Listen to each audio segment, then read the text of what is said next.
Some of us are tired of living like strangers on our own street. We want safety and softness, not just schedules. We miss the warmth of belonging, the quiet joy of being recognized without explanation. Maybe that's why a simple porch light can still feel like hope. I've been thinking about how a neighborhood learns to breathe together. Some nights you hear only the hum of a street light, a faraway train, the small scrape of leaves. And then there is Halloween, when the same street finds its voice again, one porch light at a time. The porch light is our symbol, a small, steady kindness. It says what a sign cannot. You are welcome here. As twilight settles, bulbs warm the block, and pumpkins begin their quiet work. Orange lanterns with friendly faces, imperfect and sincere. It is ordinary magic, the kind that doesn't shout, only invites. I remember sneakers skidding on wet leaves, capes snapping in the wind, the click of costume masks when kids tilted their heads to laugh. Parents took the slow lane on the sidewalk, coffee steam curling from paper cups. Someone's speaker played a scratchy playlist, equal parts spooky and silly. Strangers waved like neighbors. Neighbors felt like family. Maybe you felt this. The lift when a door opens and the person smiling inside treats you as if you belong to the same story. We think we came for candy, but we came to be seen. There's a hidden ache here. All year we hustle behind screens and schedules, meeting our days like hurdles. We eat at the counter. We nod through meetings. We put off the conversation that matters. Then a night arrives that gives us permission to look up, to linger, to speak first. Sometimes we don't know how to accept the permission. The porch light helps. It lowers the threshold and turns a house into a hand extended. Children feel it first. They run in little flocks, fearless in imagination and certain there will be enough. The bowl is just a bowl. The welcome is the feast. The real prize isn't in the wrapper, but in the doorway. I think of Mr. Parker at the corner lot. No fancy decorations, only a clean stoop and a steady lamp. He learned our names year by year, even as some of us moved away and returned with new little ones. "Look at you," he'd say, "getting taller by the minute." His compliments were tiny bridges. You crossed without effort and still ended up closer. There's a scent to this night: damp leaves, candle smoke, chocolate, and wool. It's the smell of people deciding to show up. The city's shuffle softens, cars slow, dogs wear handkerchiefs, even the moon seems neighborly. Shoulders drop, voices choose a kinder tone, as if the street itself is teaching us gentleness again. Not every house joins in. Some windows stay dark. Life is complicated. Shift work, tight budgets, grief that isn't ready to be seen. We honor that privacy. But watch how one light changes the map. A single porch brightens the next, which brightens the next, until the block remembers its old language. Welcome, welcome, welcome. Maybe your October looks different now. Maybe your block is quieter, or your building has hallways where people keep their eyes down. Maybe you're new, still learning which mailboxes stick. If that's you, here is something simple and true. It's okay to start small. One smile on the sidewalk is a good beginning. One lit pumpkin is a conversation you can have without words. Community is the courage to be a little visible. Listen to the night. Footsteps, low laughter, the gentle clink of a ring against a bowl. A child says, "Thank you," and someone answers, "Be safe." And for a breath, the world understands itself. Light spills across the steps and finds your shoes. You don't have to push. You can stand and receive. If you're carrying loneliness, set it beside the candy wrappers and let it rustle with the same harmless noise. If you're carrying worry, let the lamp soften its edges. There's steadiness in ordinary rituals, kindness waiting in predictable things. We don't open our doors because we've solved loneliness. We open them because kindness is how we practice hope. That's why this small holiday endures. It trains us in neighborliness. We rehearse giving and receiving, practicing the feel of being part of each other's safety. Once you've practiced, you remember. Your body remembers how it felt when the porch light caught your coat and warmed it, just enough to make you linger. Tonight, notice the lights. Count them if you like. Let each one be a quiet promise that welcome is still possible here. And if your block is dark, hold the idea anyway. The way you cup a match and shield it with your hand. The night doesn't need to be loud to be kind. We'll carry this porch light forward. Next, we'll talk about the ache beneath the sweetness. The parts of us that long for this belonging all year and don't know where to place that longing. For now, take one slow breath on the steps. Feel the glow at your feet. Let the door's welcome settle in your chest. And save the feeling for morning. There's a quiet ache that follows nights like Halloween. The decorations come down, the candy bowls empty, and the porch lights fade, one by one. The laughter drifts away like smoke. And suddenly, what felt alive and full turns back into the everyday. Silent streets, curt nods, and front doors that stay closed a little too long. We tell ourselves it's normal, that people are busy, that connection belongs to childhood, to neighborhoods that no longer exist. But deep down, something in us resists that story. Because even as adults, with mortgages, inboxes, and lists that never end, we still crave what those small nights offer. The feeling of being part of something larger, softer, human. The porch light is still our symbol, a small promise that connection once existed. But now, some evenings, I stand by my own door and hesitate to turn it on. It's easier to stay inside, wrapped in the glow of screens, pretending I'm resting while scrolling through the endless noise of other people's lives. Loneliness doesn't always sound like silence. Sometimes it hums behind the light of our phones. I see faces on my feed, smiling at parties, hiking together, cooking dinner, and part of me believes I've missed the invitation. I forget that everyone is showing the same highlight reel, each of us half hiding the longing underneath.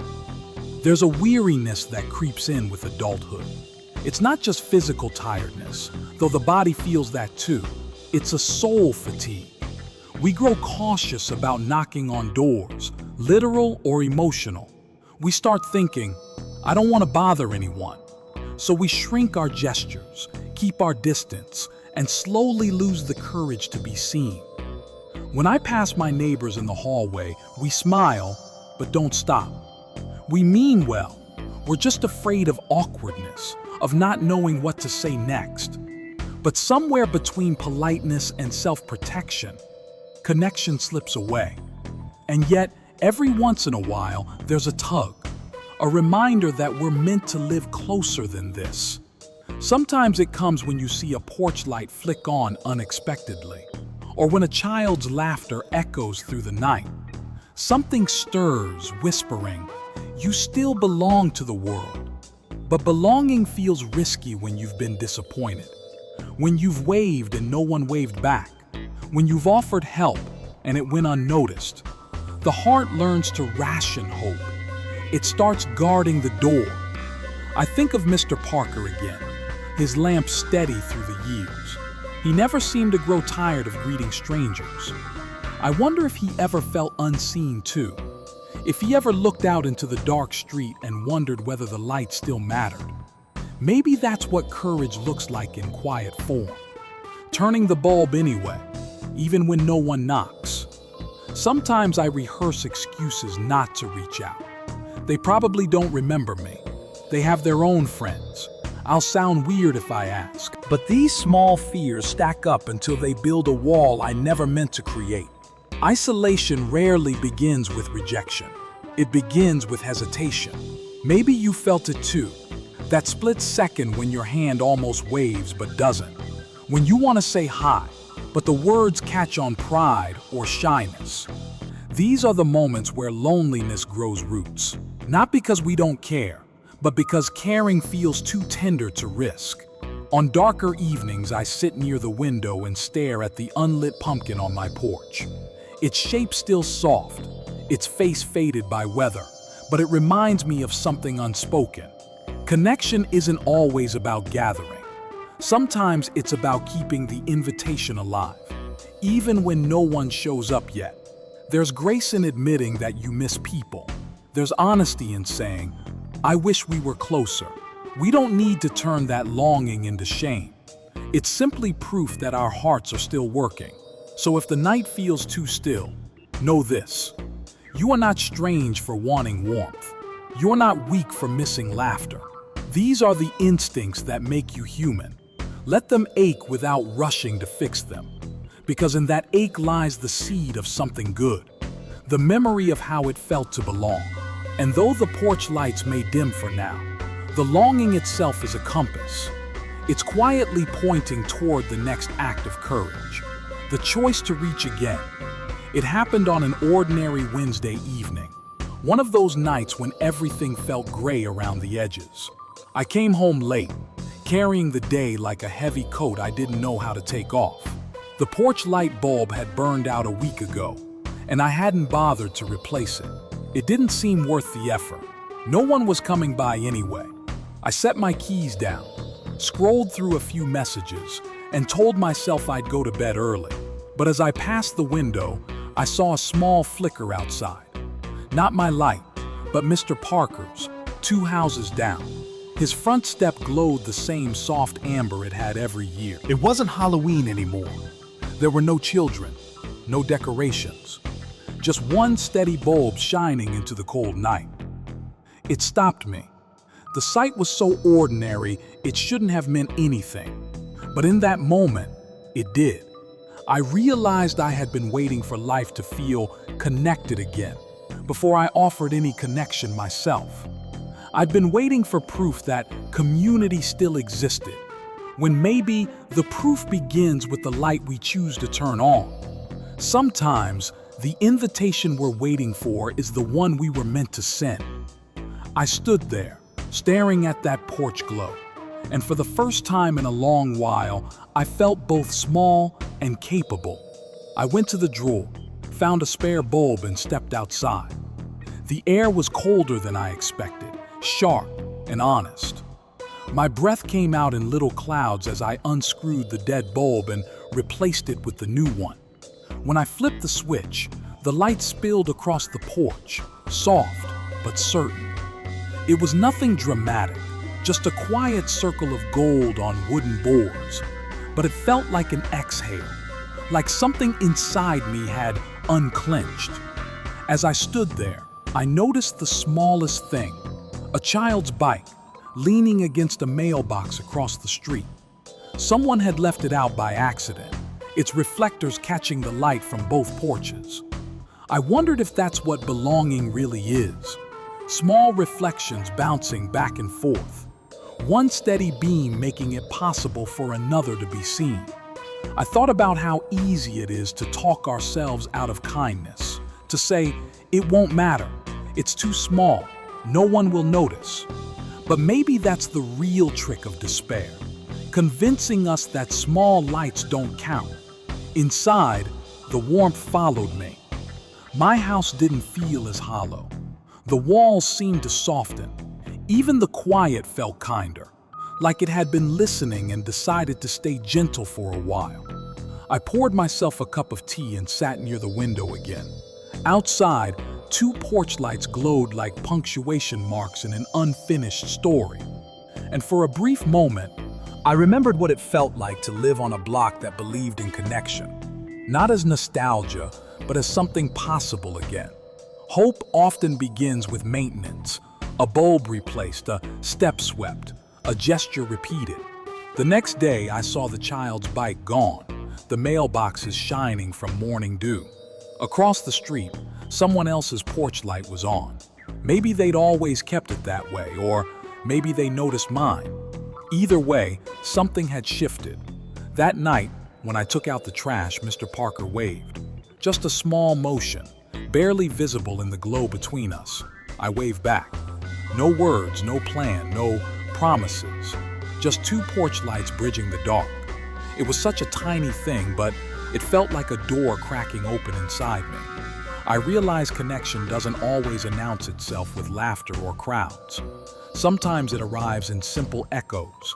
One gesture returned. As I went back inside, I caught my reflection in the window. The light behind me turned it into a faint silhouette, and I thought, maybe this is how healing works. We turn on one small light, not knowing who it will reach, and in the act of offering it, we start to see ourselves again. Maybe the world isn't waiting to get better. Maybe it's waiting for us to notice what we can brighten. The next morning arrived quietly. Gray sky, soft drizzle, the kind of weather that asks you to stay under the blanket. But something inside me had already shifted. I found myself standing by the window again, coffee in hand, watching the rain fall through the glow of that same porch light I'd replaced. It felt almost alive, like a heartbeat for the house. There wasn't a single grand decision, just a nudge, the kind that whispers, do one small thing differently today. So I did. I baked a small batch of cookies. Nothing fancy, just the kind you make from the recipe on the back of the chocolate chip bag. I wrapped a few in wax paper, placed them in a tin, and walked down to Mr. Parker's. The street smelled of wet leaves and coffee grounds, and for the first time in a while, I didn't hurry through it. When he opened the door, surprise flickered across his face. "You didn't have to," he said, smiling that same quiet smile I remembered from every Halloween. "I wanted to," I replied. "For all the years you kept the light on."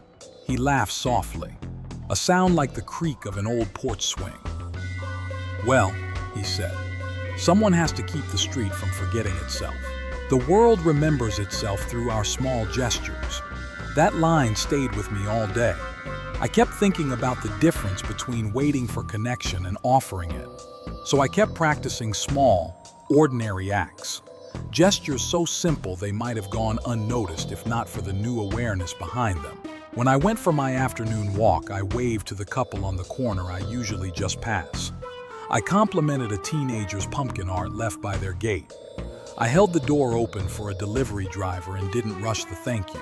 None of it fixed the world, but it shifted mine. There's something sacred about the practical. Folding laundry, rinsing mugs, tidying the entryway.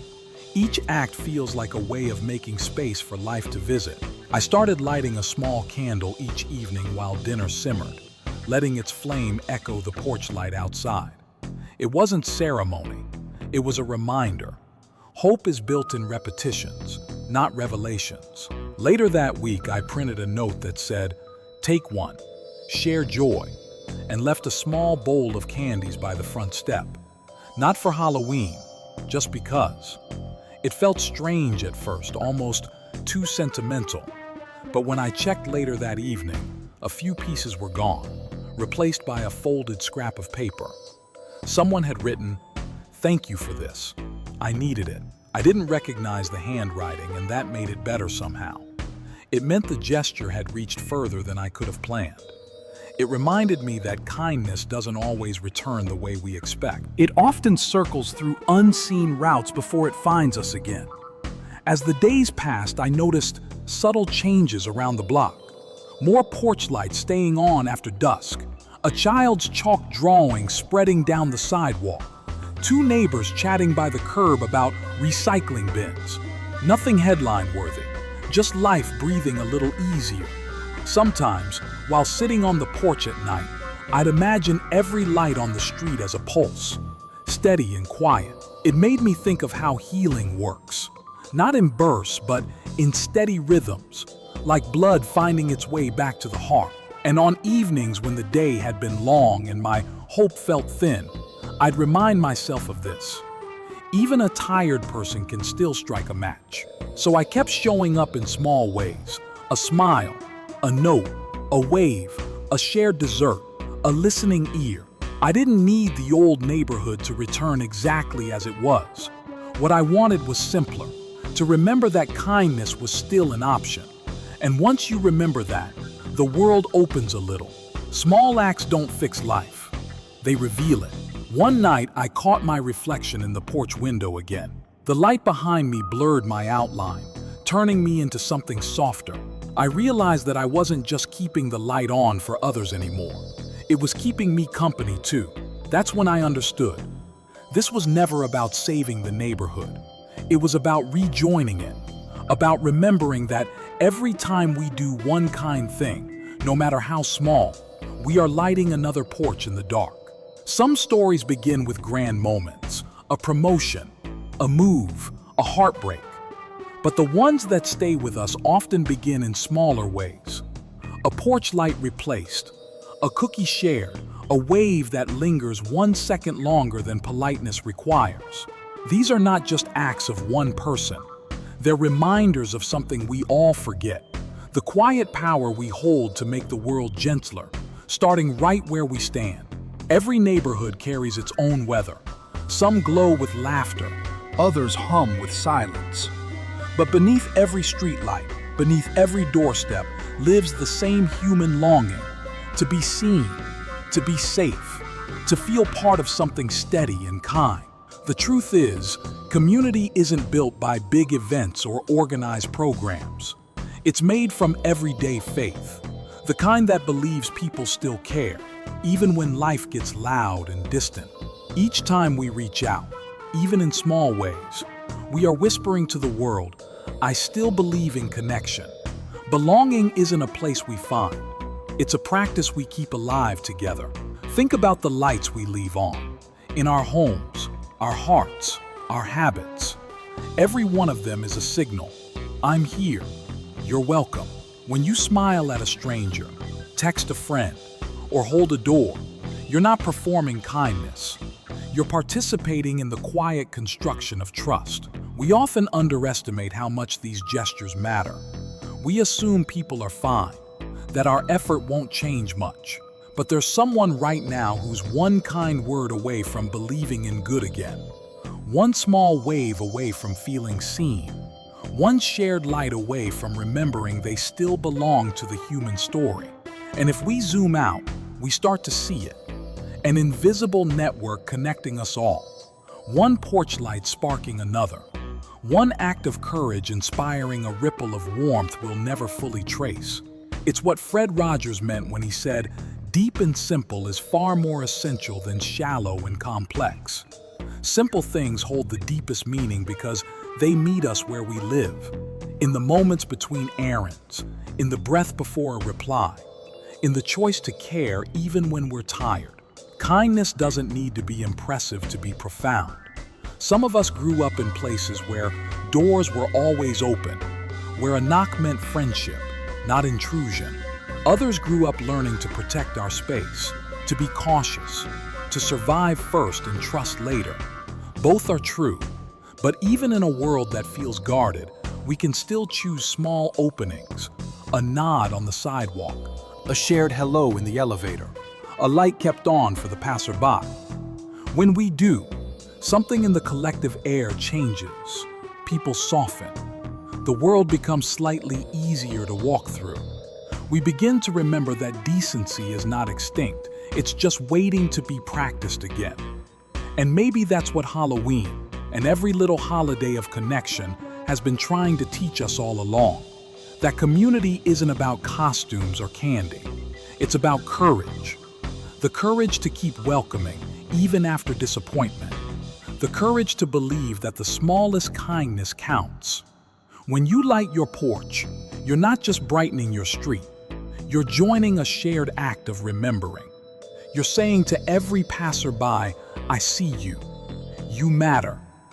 We need that reminder now more than ever, because it's easy to forget, in the noise of modern life, that there's still a web of goodness holding us together, that each of us, in our small corners, has the power to keep it glowing. So here's the truth that humbles and uplifts at once. The world is held together not by systems or slogans, but by countless tiny acts of care. The ones that never make headlines but keep hearts from giving up. Maybe it's time to see our own lights that way. not as decorations, but as declarations.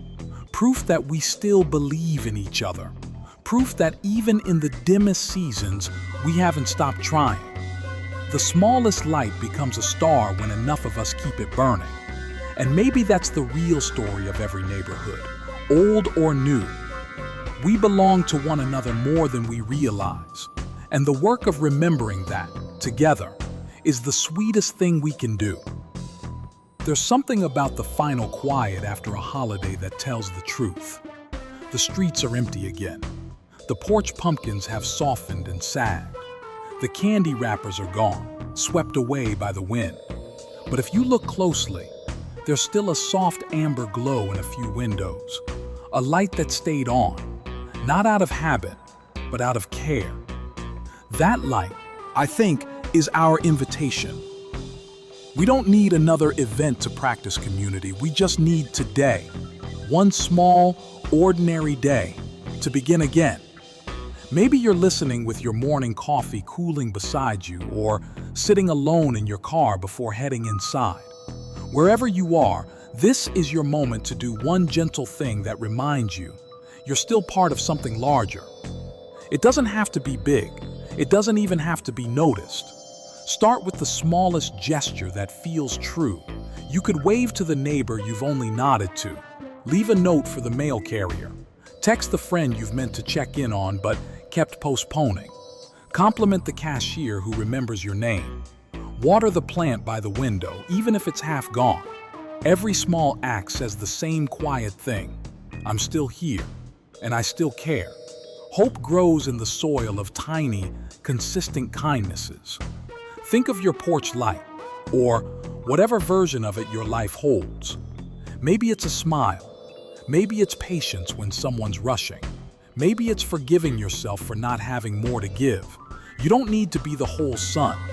One light at a time is enough. Fred Rogers used to say that when times feel dark, we should look for the helpers. But what if today you became one? Not a savior or a hero, just a steady, quiet helper in your corner of the world. Someone who keeps a light on, literally or figuratively, so that others can find their way. Being a light doesn't mean you never feel darkness. It means you refuse to let it have the final word. Maybe tonight, before you close the blinds, you'll leave a lamp on in the window. Not because you expect anyone to see it, but because it reminds you of who you are. Someone capable of warmth, of invitation, of love. And if the world feels heavy, remember that kindness isn't an escape from reality. It's how we build a livable one. A kind word won't erase the pain of the news, but it might soften a stranger's day. A shared smile won't fix the cost of living, but it might remind someone, maybe even you, that compassion hasn't gone extinct. You have that power every single day. You don't need to wait for permission or for the perfect moment or for a sign that people will respond. Just light the porch anyway. That's the quiet revolution we forget we're capable of. A rebellion made of tenderness. A defiance that says, even when the world grows sharp, I will not stop being soft. Tomorrow when you walk outside, notice the lights still glowing at dusk. Let them remind you that connection isn't a relic of the past. It's a living thing that grows each time we choose it. And if the street feels too quiet, remember, you might be the first to break the silence. So here's the invitation I want to leave with you. Before you go to sleep tonight, pause by your window. Look out at your own version of the neighborhood, whether it's city lights, country stars, or just the soft reflection of your phone screen. Take a breath and whisper to yourself, I am part of this world, and I can make it warmer. Then do one small act to prove it. One that doesn't ask for applause. One that no one may ever notice, but that your own heart will recognize. Because every act of kindness leaves a glow behind. And together, those glows become constellations. When we keep our light on for others, we end up finding our own way home. And maybe that's what Halloween was always teaching us. Not to chase the sweetness, but to share it. to open the door when someone knocks and to keep the light burning long after the night ends.